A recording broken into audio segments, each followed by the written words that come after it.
Buenos días. Bueno, ya resuelto el incidente aquí técnico, vamos a dar comienzo a esta presentación que he llamado Mitos y Realidades con MikroTik, y también es aplicable pues, para la nueva tecnología AC. Recuerden que la nueva tecnología 802.11 AC ya viene dando vueltas desde hace par de años y viene implementándose en los equipos MikroTik poco más de año y medio. Mi nombre es Gustavo Angulo y vengo de Venezuela. Si alguno no sabe, Venezuela está al norte de Latinoamérica. No, porque hay de todo, hay de todo.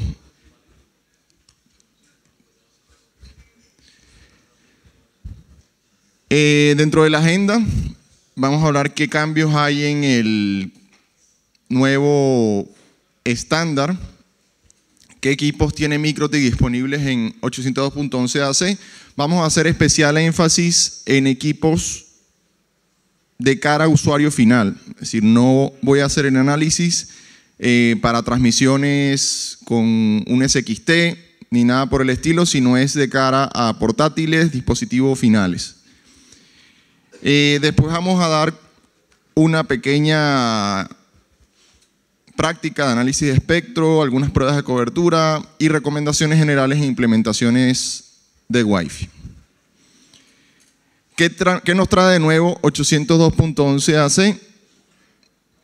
Entre las múltiples cosas, nos trae canales de 80 y 160 MHz. En el caso especial de MikroTik, solo tenemos canales de 80 MHz. Los canales de 160 MHz todavía no he visto ningún fabricante que lo haya colocado. También es una exageración en cuanto a espectro se habla de esos canales.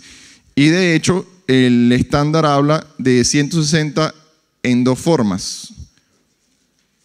Dos canales contiguos de 80 MHz y dos canales discontinuos. Es decir, que ya podríamos ver el primer canal de 5 GHz y el último canal funcionando. Esto es una gran novedad en este estándar. También tenemos más strings espaciales en MIMO. Tenemos hasta 8, cuando en 802.11n como máximo teníamos 4. Se llegan ahora a modulaciones de 256 QAM. Es decir, ahorita podemos enviar más símbolos en ese espectro. ¿Qué sucede con 256 QAM? Obviamente que es más sensible al ruido y la cantidad de señal que tiene que llegar es muchísimo más para que sea inteligible esa información. El beamforming ahorita empieza con compatibilidad hacia proveedores. Recordemos que en el 802.11n solamente había ciertos fabricantes de los llamados carrier class que utilizaban beamforming. Para los que no saben qué es beamforming, beamforming es la forma en que el punto de acceso intenta adaptar esa señal para el dispositivo. Supongamos que el dispositivo está aquí y nada más está dando servicio a este punto de acceso. Este punto de acceso intentaría de acomodar o de modificar de alguna forma su propagación para llegarle de una mejor manera al dispositivo. Entonces ya estaríamos hablando o empezamos a hablar de los conceptos de antenas inteligentes que van modificando algo de su patrón de radiación, bien sea por software o por hardware, para dar una mejor señal. Acá hay unas tablas que hablan de esas velocidades o los throughput que podríamos alcanzar. Como tal, lo que aparece aquí son datos utilizando el data rate. Recordemos que hay una diferencia entre el data rate negociado entre el punto de acceso y el dispositivo y la velocidad de transmisión efectiva a la que puede llegar.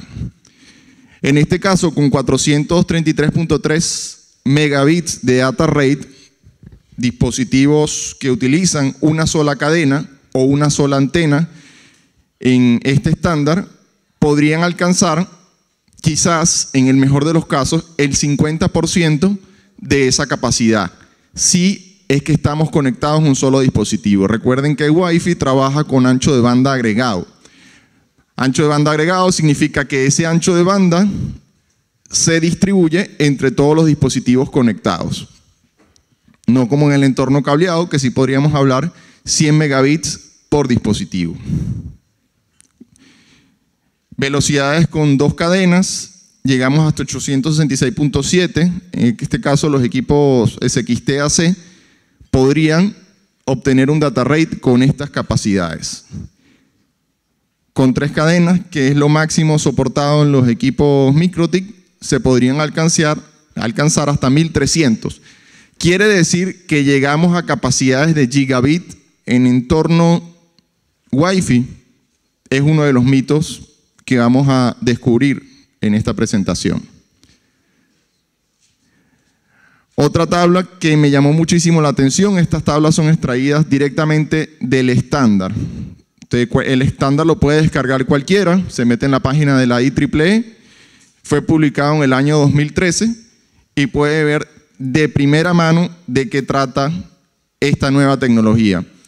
Muchas veces, por practicidad, buscamos en la Wikipedia o buscamos en páginas que quizás no tienen la información de primera mano. En el estándar no hay duda, como aparece descrito ahí, es como debe ser. Entonces llegamos ahí hasta casi 7 gigabits. Claro, estamos hablando de un dispositivo que tiene 8 chains, está trabajando con anchos de bandas de canal de 80 más 80, con modulación de 256 QAM. Si son características tan específicas que conseguirlas de momento parece irreal. De los equipos de MikroTik, el que tengo acá, el HAP-AC Lite, el primero de mucho tiempo de espera en que MikroTik libera un equipo que tenga dual chain integrado. Antes nosotros podríamos tener un basebox y ese basebox incorporarle tarjetas mini PCI, colocarle unas antenas y teníamos un equipo que funcionaba en dual band. Pero tener dual band de esta forma es increíble, digamos, para los que venimos trabajando con los equipos MikroTik. Tiene dual chain en la banda N y en 5 GHz tiene una sola cadena. Recordamos que podemos llegar a un data rate de 433 megabits. En este caso no necesitaríamos más porque estamos hablando de un equipo que trabaja en 10-100. No sería necesario o no tendría sentido tener más chain en este caso. El próximo equipo, este equipo fue anunciado en el Moon de Praga del año pasado y por algunas razones que aún desconocemos, tardó muchísimo en ser liberado. De hecho, la mayoría de los mayoristas, por decirlo de alguna forma, disculpen la redundancia, tuvieron problemas para dar suministro de estos equipos. A mí me gusta decir que este equipo tiene todos los juguetes, porque ya viene con triple chain para 2 GHz, lo que permite 450 megabits, triple chain para 5 GHz, hasta 1300, 5 puertos gigas, un puerto SFP, un puerto USB, un buen CPU y 128 de RAM. El equipo que cualquiera quisiera tener en casa. Este otro modelo, también liberado recientemente, puede que tenga unos meses en el cual los distribuidores empezaron a tenerlo. Por fin un equipo outdoor listo. Obviamente colocar un tipo de equipos de esto, a pesar de que hay muchos fabricantes que nos traen case para incorporarlo, quizás hay una resistencia a la instalación. Porque no se parece a equipos de otros fabricantes o no parece tan fácil de instalar. MikroTik también sacó un equipo en N, que era el Selling AP, que era como un plato, muy parecido al plato de otra marca, pero como digo las cosas buenas, también digo los aspectos por mejorar. A mi parecer, no es un equipo que yo compraría para una implementación. Primero, tiene una sola cadena, lo que le permite solamente hasta 150 megabits. el radio no tiene mucha potencia, el material pudiera mejorarlo. Entonces, este sí es un equipo que ya hemos hecho implementaciones en unas oficinas en Barranquilla. De este hemos hecho implementaciones en Medellín y en otros sitios de Colombia y nos ha resultado bastante bien. Ha tenido un desempeño excelente sin ninguna queja. Ya trae puerto giga. Obviamente necesitamos velocidades en giga porque ya tenemos data rate muy superiores a los 100 megabits. Veamos los mitos. Primer mito. Llegó 802.11ac. Migremos todo a 802.11ac y todos los puntos de acceso que tenemos los botamos a la basura. ¿Será bueno? Pues yo diría que para implementaciones nuevas, evidentemente, tenemos que ir a la vanguardia de la tecnología. Pero decir que acabamos de hacer una instalación hace 2 años y ya tenemos que reemplazarla por completo, no sería lo más adecuado. Hay que ser vigilantes de la tecnología. ¿Qué pasa con AC? Todavía los dispositivos móviles apenas empiezan a venir con esta funcionalidad. Equipos como el iPhone 6, el Galaxy S6, ya vienen obviamente soportados con esta tecnología. El iPhone 7 viene también con 802.11ac. No tenemos por qué apresurar el paso a agotar lo que tenemos e implementar la nueva tecnología. Recuerden cuando salió en el 2008, yo me acuerdo que apenas estaba el draft de 802.11n, mucha gente esperó a que ya estuviera más maduro el estándar, tuviera más fabricantes y más dispositivos para la implementación. Conclusión de este mito: instalaciones nuevas, instalar 802.11ac, no tenemos que botar lo que ya tenemos de otro modo. Otro mito: ¿es lo último en Wi-Fi? Pues al parecer no lo es. Aquí hay otras tecnologías. Ha salido el 802.11af, el AH, el AD, que creo que es uno de los que viene más en boga. Había un rumor que el iPhone 7 iba a venir listo para este estándar 802.11ad.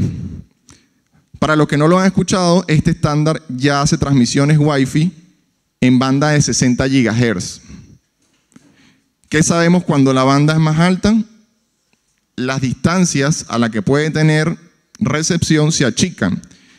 Entonces podríamos transmitir hasta un máximo de 5 metros. Entonces pareciera que estamos volviendo a las distancias de Bluetooth o de infrarrojo. En realidad lo que queremos es tener velocidades más altas. Aquí podríamos llegar también teóricamente a conexiones de gigabit porque hacemos como conexiones punto a punto para estas implementaciones de Wi-Fi. Esperemos que salgan los dispositivos y recuerden que un estándar tiene que ser compatible hacia atrás. Es decir, no vamos a ver un dispositivo, esta portátil tiene soporte para AC, pero también tiene soporte para N, B, G y hacia atrás. Evidentemente, las redes siguen siendo compatibles con estándares anteriores. Mito 3. Podemos llegar a velocidades de gigabit en el aire. En realidad, pensar en un super Wi-Fi que nos puede llegar a estas velocidades de momento o bajo, y hablo específicamente en MikroTik, cuyo equipo más poderoso en AC trabaja con 1200 megabits, todavía no se puede llegar a gigabit. Recuerden lo que hemos dicho más temprano, 1300 megabits de data rate no significa que yo puedo alcanzar esas velocidades de transmisión o ese throughput efectivo. Quizás podría alcanzar 600, 700, quizás en el mejor de los casos. Vamos a ver unas imágenes de unas capturas con los equipos WAP AC con transmisiones. Ok. Entonces, por ejemplo, vemos aquí, conseguimos velocidades de 200 megabits con la interfaz WLAN 2, que es la interfaz de 5 gigabits. Aquí, en otra prueba, sí llegamos a casi 300 megabits y podemos ver a mano derecha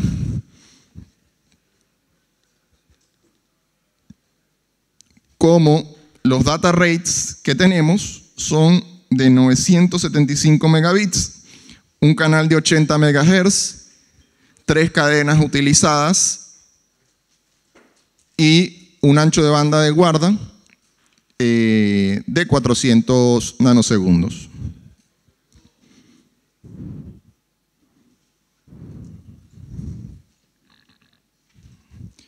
También aquí más adelante hay unas pruebas utilizando el protocolo propietario de MikroTik, el NString. En realidad estas pruebas fueron por llevar la contraria. ¿Qué pasa?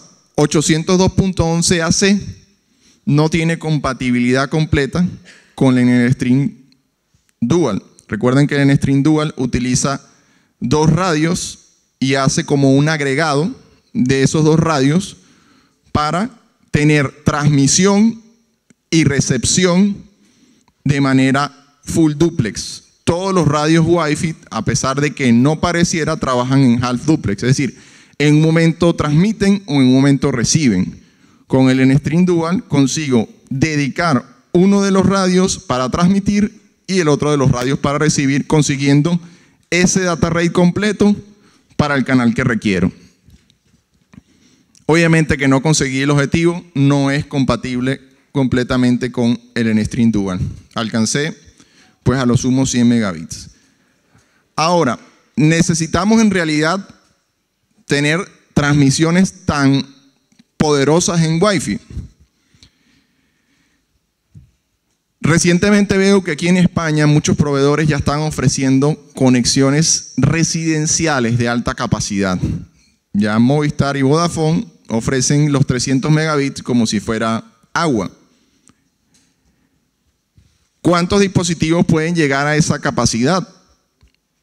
Si va el técnico a casa, seguramente les va a decir, no te conectes con el portátil. No todos los portátiles pueden alcanzar esa capacidad. Si estamos conectándolo solamente en 802.11n, así nos aparezca en el data rate 300 megabits, eso nunca va a llegar a esa capacidad. Si nuestra tarjeta inalámbrica está certificada con 802.11ac, ahí sí hay altas probabilidades de que podamos llegar a esa capacidad. Con una condición sine qua non de que nuestro portátil tiene que trabajar con más de 2 chains y el dispositivo o punto de acceso también trabajar con más de 2 cadenas.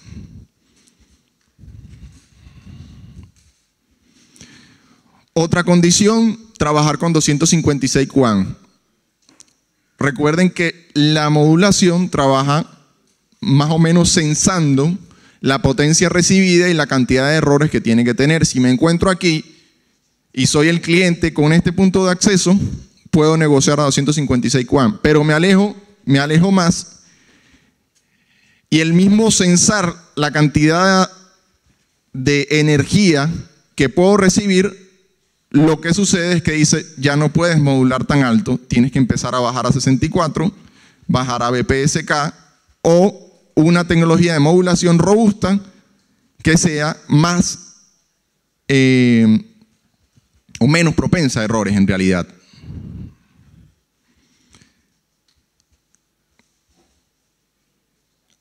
El cuarto mito, si no se ven las antenas no es un buen AP.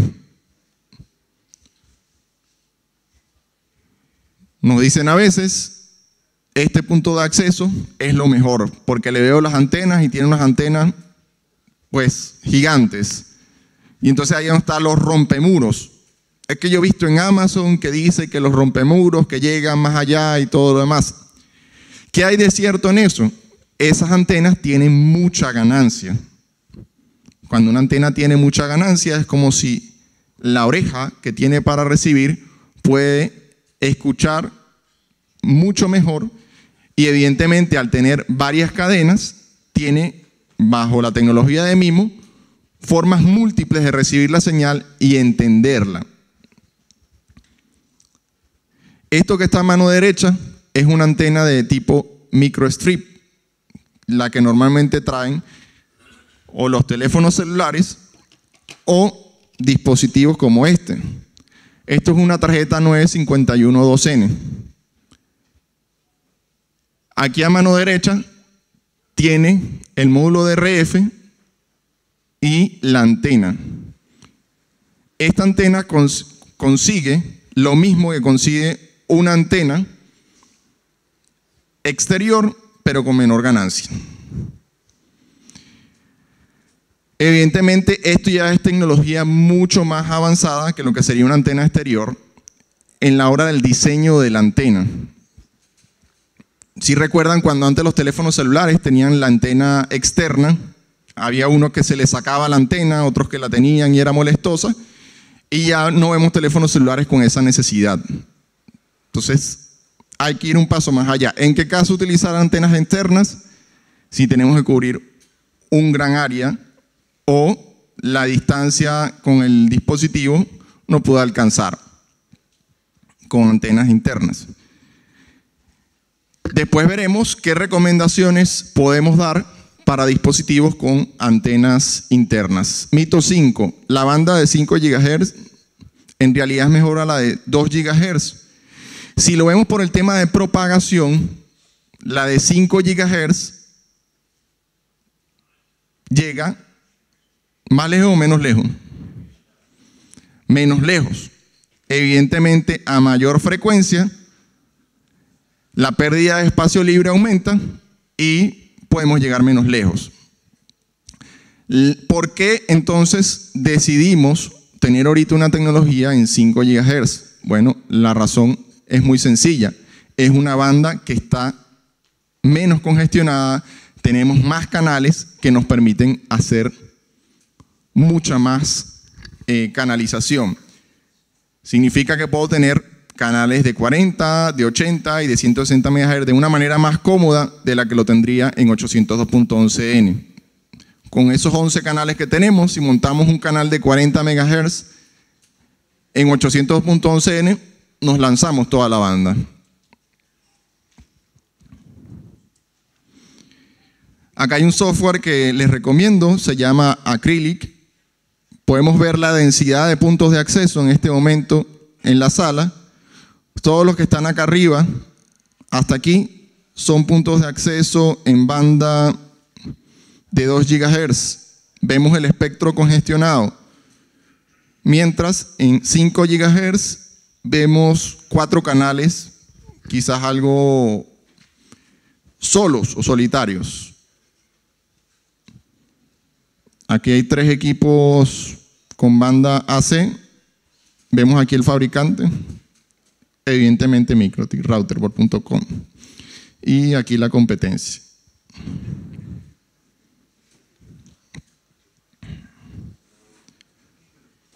Bueno, vistos los mitos, vamos a ver pues algunas láminas finales con respecto a recomendación. Algunas recomendaciones cuando estamos haciendo pruebas de cobertura, ¿qué podemos determinar por una buena señal? En este caso estamos siendo en términos absolutos. Para ver si hay una buena señal de Wi-Fi, tendríamos que ver señal a ruido, nivel de señal recibida, sensibilidad del receptor. Pero en términos generales, podríamos definir que una señal adecuada debería ser entre menos 60 y menos 75 dBm de señal recibida. Si estamos recibiendo una señal de menos 40, ya podríamos hablar de que estamos superando este umbral y estamos saturando el receptor. Entonces no es del todo bueno tener una conexión tan ruidosa. Claves para el diseño Wi-Fi: examinar interferencias, otras redes Wi-Fi. En 5 GHz se nos hace más sencillo porque de momento hay menos dispositivos transmitiendo. Cuando ya colapsemos la banda de 5 GHz, la de 2.4, ya iremos a esa banda de 60 GB de 802.11 AD. Así hasta que colapsemos todo el espectro y no haya forma de transmitir por inalámbrico. Posible mal diseño, muchos o pocos AP y ubicaciones de los puntos de acceso. La mayoría de los casos nos resulta mejor tener muchos puntos de acceso y a esos puntos de acceso regularles esa potencia de transmisión, de forma de que ellos den una cobertura cernida o por listas de acceso o por otro mecanismo de control que defina su área de incidencia. Eso puede que resulte más costoso, evidentemente, tener, por ejemplo, en un hotel un punto de acceso por cada habitación. Pero si estamos hablando de terminales económicos como los que representa MikroTik, no habría problema. Todo punto de acceso tiene dos limitaciones: por cobertura y concurrencia de usuarios. Debemos fijarnos en las dos para definir el diseño. En cuanto a concurrencia de usuarios, se han hecho múltiples pruebas recientemente con diferentes modelos de MikroTik. Eso está documentado en la página de Academy Expert. Pueden revisar, dado el 951.2G, 951.2N, cuáles son los mejores performance para una cantidad de equipos definido. A grandes rasgos podríamos hablar 20, 30 dispositivos por punto de acceso, ya sería empezar a colapsarlo. Si tenemos 5, 10, 15, podríamos decir que da un buen desempeño. De todas maneras, si estamos dando cobertura a un área reducida, no nos hace falta quizás tener tantos puntos, tantos dispositivos dándole servicio. Todo objeto entre la AP y el usuario atenúa y refleja la señal. Aquí hay muchas curiosidades con lo que ha pasado con esto. Por ejemplo, en un stadium se hicieron pruebas, se colocaron una cantidad de puntos carrier class, puntos de acceso, y bueno, la señal llegaba perfecto a todos lados. Con una buena señal, midieron la velocidad, increíble. Se colocaron 15,000 personas y un humano es como una bolsa de agua. Evidentemente, todo empieza a atenuarse y la señal se empezó a reducir. Ya la señal no es tan buena como lo que eran en las prácticas. Entonces no es lo mismo probar a campo abierto que probar con densidad de usuarios y densidad de dispositivos, que también empieza a ser esa zona de influencia. ¿Cómo apalancarnos en esto? También hemos visto en instalaciones en hoteles cómo el efecto piscina nos permite de alguna forma amplificar o mejorar esta señal. Nos pasó que instalamos 3 puntos de acceso, uno apuntando hacia el edificio del hotel y otro apuntando hacia el área de piscina para darle servicio a las personas que estaban ahí en el restaurante. Resultó que la señal recibida en el hotel resultaba mejor del punto de acceso que estaba dando reflexión en la piscina que los puntos de acceso que estaban directamente apuntando a ello.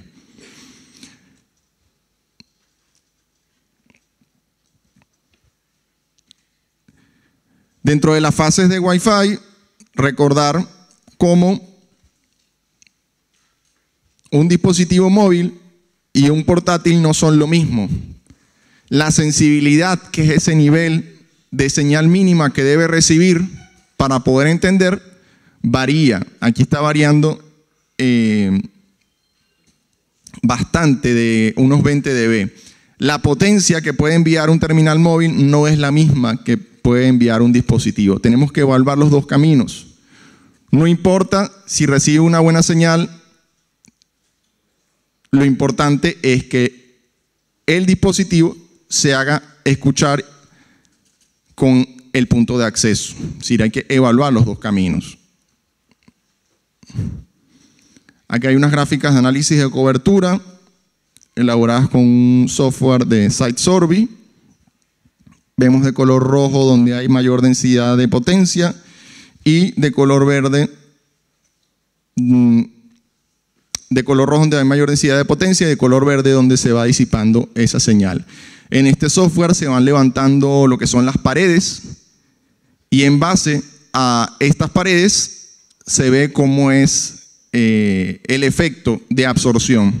No es lo mismo también una pared de drywall que un ascensor, que una pared de concreto que tenga 20 centímetros. Todo eso influye en la cobertura. Algunas recomendaciones generales. En implementaciones nuevas, trabajar con 802.11n y 800AC. Eliminar soporte para redes mixtos. Esto podría ser un poco brusco, pero eso significaría decirle al punto de acceso, trabaja solamente con AC, no trabaja con estándares antiguos, y un punto de acceso que le diga solo trabaja en N, no trabajes en B y no trabajes en G. Obviamente hay muy pocos terminales que trabajan en esas bandas. Si trabajamos en modo mixto, forzamos el punto de acceso porque tiene que hablarle muy lento a los dispositivos que están trabajando en ese estándar antiguo y desatiende a los dispositivos que ya hablan el estándar nuevo. Emplear cobertura reducida, definir el tope de usuarios por AP, eso se puede definir dentro de la configuración del punto de acceso. Utilizar un software de gestión centralizada, ya han hecho aquí varias presentaciones, por lo menos una del Capsman. Excelente ha funcionado esta implementación, sobre todo con el último paquete de Wireless CM2, que ya en la 636 se va a llamar solo Wireless. Definir el nivel de señal mínimo aceptado, podemos forzar el roaming con las listas de acceso que trae MikroTik. Utilizar equipos siempre que se pueda triple chain con dual band. Ahí ya estamos cerrando el diseño a lo que sería este equipo WAP-AC, que a mi parecer es el mejor equipo que tiene MikroTik para estas implementaciones de outdoor. Para lo que sería oficina y pyme, sí nos iría bien el HAP-AC convencional. Utilizar la banda de 5 GHz empleando un SSID diferente. ¿Qué sucede? Si tenemos el mismo SSID en la banda de 2.4 y 5 GHz, los terminales están diseñados para conectarse en el punto de acceso que tenga mejor nivel de señal recibida por ellos. Y como en 5 GHz estamos hablando de que hay más pérdida de espacio libre, si tomamos en cuenta que es la misma potencia de salida de los radios, podemos hacer la matemática y saber que la potencia de 5 GHz o en AC va a ser menor. Si nosotros le damos un nombre preferente como Plus o VIP a esa señal de 5 GHz, los que vean esta señal se podrán conectar de forma preferente.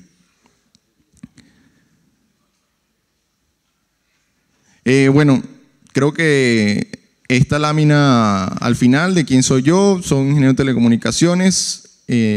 Trabajo para Academy Expert Venezuela, Colombia, dando curso de certificación desde el 2012 y experiencia en redes inalámbricas desde hace ya casi 10 años. Para los que no conocen Academy Expert, una organización en Latinoamérica que tiene presencia en más de 10 países y dicta ya tiene más de 2.500 certificados desde el 2011. Recientemente está dando apoyo a webinars gratuitos. Ustedes se pueden registrar para que les llegue la información. Todo lo que son webinars de últimas tecnologías pueden incorporarse de manera gratuita. Si es que conocen o no conocen la marca, pues hay de todo. Hay webinar avanzado y webinar más básicos. Eso en la página de ABC Expert. Algunas referencias aquí de dónde he extraído la información. Y pues muchas gracias por su atención. No sé si tienen alguna pregunta. Por allá.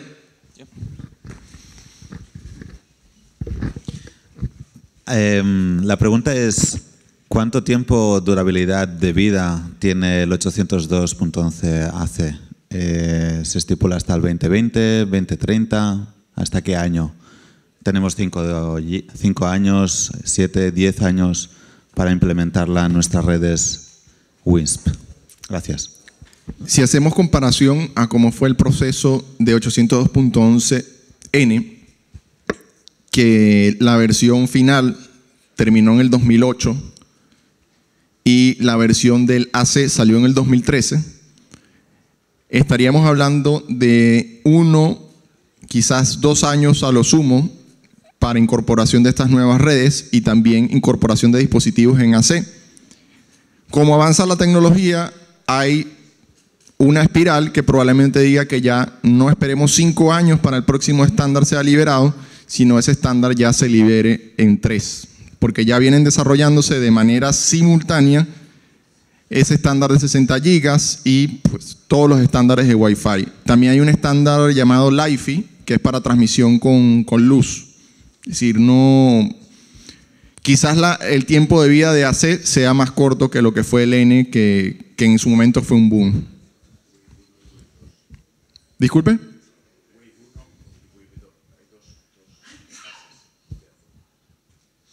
Sirio, pues dar el micrófono a él que está comentando algo. Hay 2 fases de AC, porque el estándar de AC no se implementó completamente en los equipos al principio, y está Wave 1 y Wave 2, que están empezando a salir equipos ahora mismo, que permiten utilizar para las cadenas espaciales para distintas comunicaciones en vez de agregarlas, que permiten los canales de 160 que no estaban en la Wave 1, los equipos no lo soportaban. Es decir, que hay dos fases en AC, y los Wave 2 están saliendo ahora. Los equipos en 160 MHz. Los equipos, realmente. Son como 2 estándares. Sí. Todo, recuerdan, es progresivo. Como cuando salió el WiMAX también, que primero salió el fijo, después el móvil. Pero esperemos a que el mercado siga la pauta del AC y saque. A mi parecer, del 2013 para acá han salido pocos dispositivos AC para lo que debieron haber salido. No sé si es porque no quieren implementarlo, el hardware, o no han dado las regulaciones todavía para la fabricación de los mismos. Porque no funcionaba. ¿Cómo? Porque no les funcionaba bien. Bueno, hay otros mitos de si les ha funcionado o no les ha funcionado. El fabricante evidentemente siempre va a apuntar distinto a lo que apuntan los usuarios. Por allá tienen otra pregunta. Sí, bueno, perdona. Era en una sectorial, ¿cuántos equipos cliente podríamos conectar? Por ejemplo, ahora los WISP, estamos conectando con 802.11n, unos 30, 35, lo máximo, ¿no? Para dar un poco de calidad al cliente.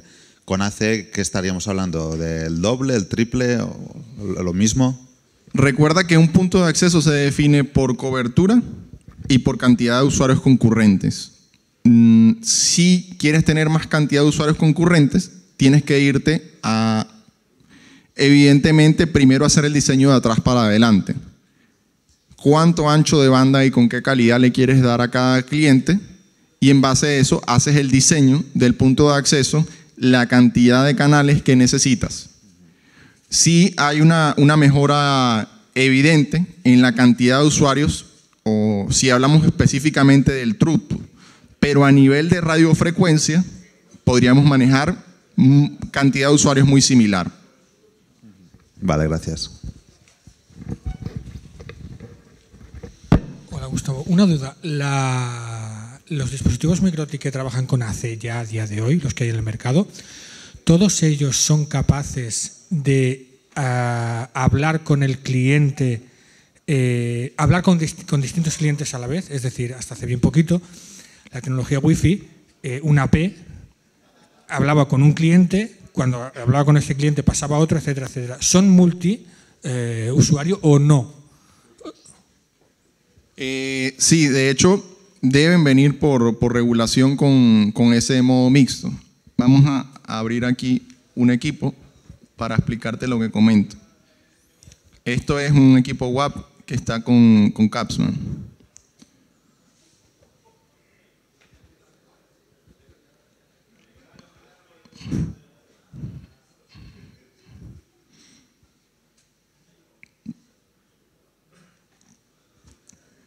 Fíjense las bandas.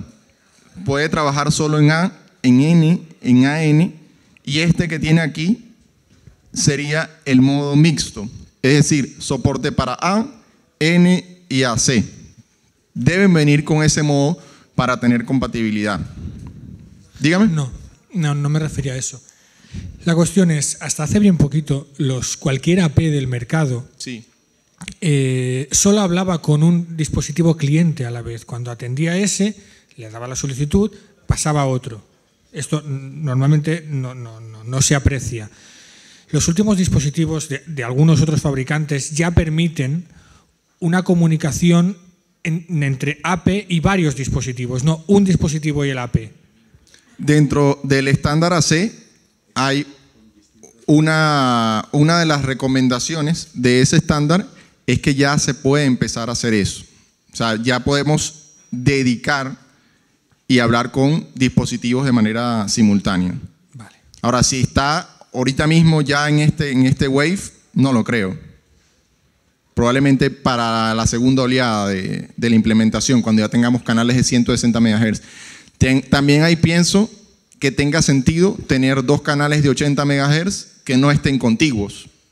Ahí, si estoy modulando en 2 canales, pues puedo atender N cantidad de dispositivos aquí en un canal y en otro. Viene pensado en eso la segunda fase. Muchas gracias. Gracias. Ya. Sí. Mira, has comentado antes el tema de la potencia, la diferencia de equipo a portátil para el tema de las conexiones. Desde MikroTik, ¿cómo podrías regular estas opciones para diferenciar un equipo de otro? ¿Me explico? Por ejemplo, tú decir que un equipo se conecta a una red o a otra dependiendo de su potencia o el tipo de equipo. En ese caso, para hacerlo con MikroTik, hay una tablita que se llama Access List. En esta tabla del Access List, tú puedes definir a qué radio en específico, qué interfaz. Por ejemplo, aquí la interfaz WLAN 2, que es la interfaz de 5 GB, para cualquier MAC address, qué rango de señal tiene admitido. Entonces, si colocamos un rango de señal entre -70 y 120, una señal muy alta, pues si no se encuentra en ese umbral, pues sencillamente el punto de acceso no le deja conectar. O sea, no empieza a negociar ni siquiera. Vale, pero no habría una diferenciación de equipo en este caso, sería por valor. ¿Diferenciación de equipos te refieres si es Claro. AC o EGN? No, si es un terminal móvil, si es un terminal portátil. Claro, No, es podrías que eso no lo puedes saber acá. Para él todos los terminales son iguales. Y luego si son duales, si emiten a 2,4 y a 5, se configurarías cada interface, ¿no? Sí, en ese caso tú podrías definir qué priorizas. Es decir, si estás en un entorno casero y sabes quiénes se están conectando a tu punto de acceso, tú podrías colocar, si se llaman igual los puntos de acceso, conéctate de forma preferente esta MAC al punto de acceso en 5 GB, porque le va a dar mejores oportunidades de tener mejor data rate y todo lo demás, estar en un canal más limpio. Sí le puedes crear también una preferencia. Vale, gracias.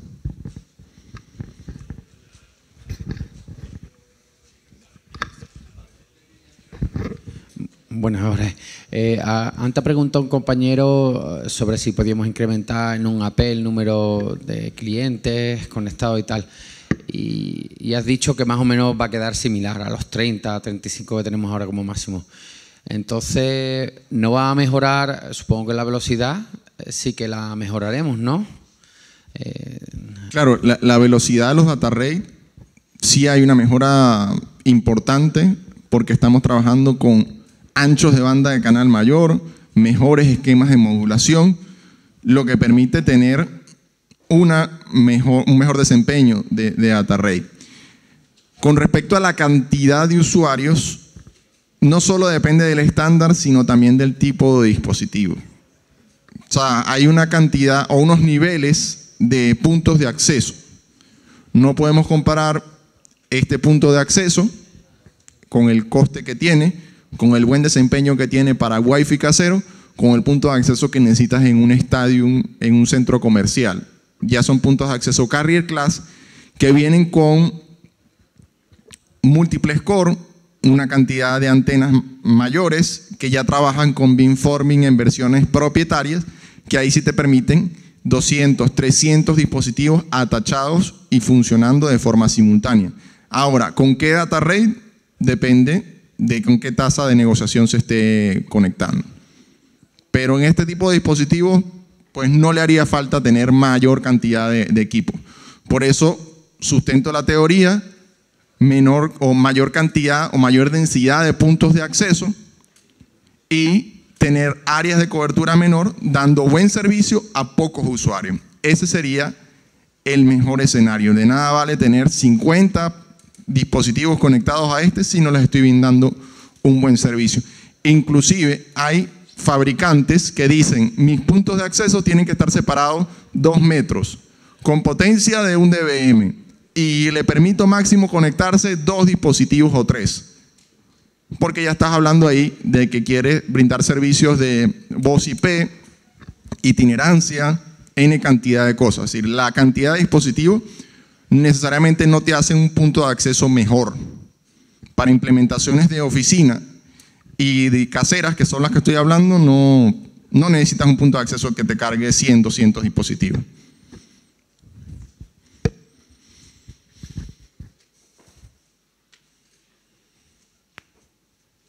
Bueno, perdón, más que preguntar, contestar. Habéis hablado de cómo se cambia cómo cambia de banda las funcionalidades que hasta lo que yo sé MikroTik tiene en cuanto a controlador son de Capsman y de gestión de configuraciones, pero hay una serie de funciones que fabricantes mucho más caros hacen por software desde el controlador, que ve todos los APs y que es capaz en un determinado momento de ver que un AP tiene 30 usuarios y otro tiene 3 y entonces fuerza el controlador a pasarle al otro, pero es un software que está en otro lado, no es el AP. O que ve que se están solapando, está viendo la potencia que tiene 2 APs y reduce la potencia para minimizar interferencias. O en fast roaming, pues estás cambiando de AP, pues hace que los dos participen en el fast roaming, no que te corte uno y luego te coja otro.